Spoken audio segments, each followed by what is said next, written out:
Shalom everybody, welcome back to breastofdawn.org. Insights in the Parsha of the week, Parshat Trumah. And now really we're getting ready for Purim, B'ezrat Hashem. Rashi points out something very interesting in the beginning of this week's Parsha. He points out that the word Trumah, the Parsha is called Trumah, which means a gift, a person giving a gift, a monetary gift or whatever type of gift, Trumah. Rashi points out that the word Trumah is mentioned 3 times in the beginning of the Parsha. And Rashi points out that's referring to 3 types of donations, specifically of gold, that the Jews gave towards the tabernacle.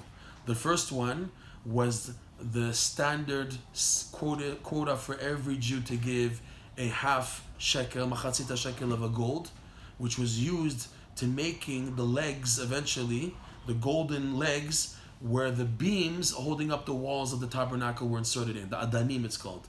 So those adanim were made of gold or silver, whichever one, have to check it out. But the first truma, the first donation went towards that. The second donation went towards purchasing sacrifices for the Mizbeach, Rashi points out, and the third donation of the truma went towards the garments of the high priest. Now, Rabbi Nachman, in lesson number 4 of Likutei Moharan, speaks of the absolute importance and the benefit that a person gives their charity to a tzaddik. You can give your charity money to many causes in the world. You can give it to save the whales. You can give it for freedom of human rights. But you also can give to many Jewish causes and institutions, etc., and people. But Rabbi Nachman points out the greatest mileage you get for your charity is when you give it to the tzaddik. Now, the commentary on lesson number 4, it's a commentary called Parpat L'Chochma by Rav Nachman Goldstein of Cherem. He says, today, if someone would want to give tzedakah, charity to Rabbi Nachman, who's not here, how could he do that? How can you give tzedakah to a tzaddik who's not physically here?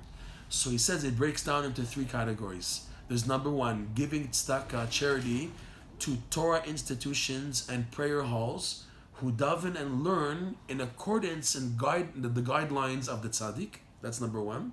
Number 2, supporting the followers of the tzaddik, people who try to live their life and following and teaching and disseminating the teachings of the tzaddik. And number 3 is to give towards publishing books and teachings of the tzaddik. This is how a person can give tzedakah to a tzaddik even if he's not physically here right now. So you see that these 3 are hinted to in the 3 types of truma mentioned in the parsha.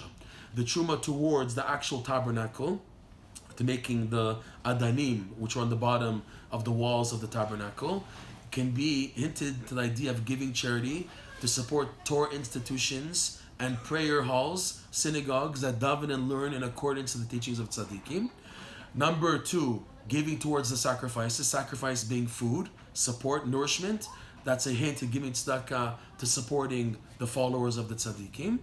And number 3, giving towards the donations of the other materials, which especially stick out in the vestments, the garments of the high priest, the Kohen Gadol, which we'll see in Parshat Tetzaveh, hints to the idea of publishing the books. Because Rashi, the Gemara, points out that the climax of the Kohen Gadol's vestments is the breastplate, the Choshen Mishpat. What sticks out more than any of the other garments of the Kohen Gadol was the breastplate, which had the letters etched on the 12 types of stones, and with the parchment called the Urim V'Tumim, would be able to talk to the Jewish people. There was this thing that when a king or a prophet would have a question, should we go out to war, should we do this? So a question was posed in front of the high priest, and the answer would shine of the letters that were etched of the 12 tribes on the 12 stones. The letters would shape out words, and they would get an answer. So Rav Nosson explains that the breastplate and the answer shining is the idea of the books of the tzaddikim, that even after they pass on, people feel such a level of Ruach HaKodesh, divine inspiration from these books, even if they were written 100 years ago, 200 years ago, and yet you feel they're talking directly to me. That's a sign of a book written by a true tzaddik.